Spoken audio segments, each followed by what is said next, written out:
नमस्कार बंधुरा welcome to my new channel स्वागतास किचेन। आज के आपनादेर सामने जे रेसिपिटा निये हाजिर हयेछि सेटा हच्छे काँचा माछेर झाल।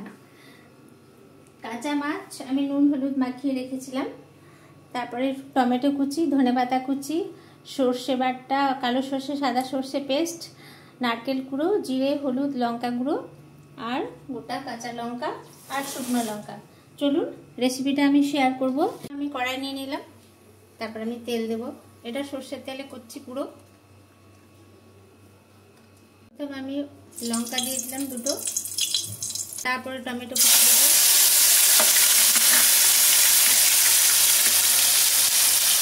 तारपरे हलुद देव। एटा लवण, जिरे गुड़ो, लंका गुड़ो,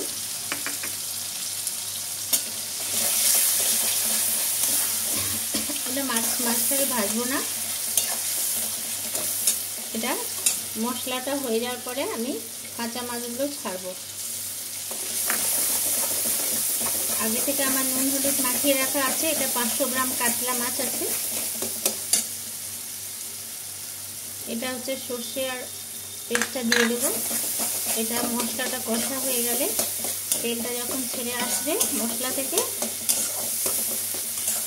তারপরে আমি মাছগুলো পরে ছাড়বো। মশলাটা কষা হয়ে গেছে, দেখুন বন্ধুরা মশলাটা সম্পূর্ণ কষা হয়ে গেছে। এবারে আমি জল দেব।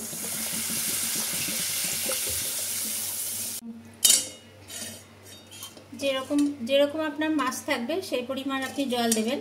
আমার এখানে 5 পিস মাছ আছে, আমি এইগুলো এই জলে সেদ্ধ করব। এই মাছগুলো কিন্তু আমি ভাজিনি। দেখুন বন্ধুরা জলটা ফুটে এলে তারপর আমি মাছগুলো ছাড়বো। জলটা ফুটে গেছে, এরপর আমি মাছগুলো ছাড়বো।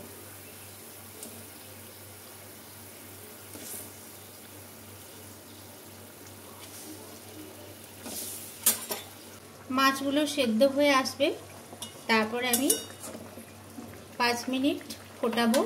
5 মিনিট ফোটানোর পরে এটা আমি আপনাদের সামনে দেখাবো। দেখুন বন্ধুরা মাছগুলো সেদ্ধ হয়ে গেছে। সেদ্ধ হয়ে যাওয়ার পরে আমি ধনেপাতা কুচিটা দেব, তারপরে আমি এটা নামাবো। দেখুন বন্ধুরা আমার কাঁচা মাছের ঝাল রেডি। আমি এরপরে একটু নারকেল কোড়া দেব। নারকেল কোড়া দেওয়ার পরে আমি একটু কাঁচা সর্ষের তেল এতে দেব। কাঁচা মাছের ঝাল রেডি। এই রেসিপিটা আপনাদের যদি খুব ভালো লেগে থাকে তাহলে এটা আপনারা বাড়িতে তৈরি করে অবশ্যই খাবেন এবং কেমন লাগলো সেটা কমেন্ট বক্সে জানাবেন আর শেয়ার করতে একদম ভুলবেন না।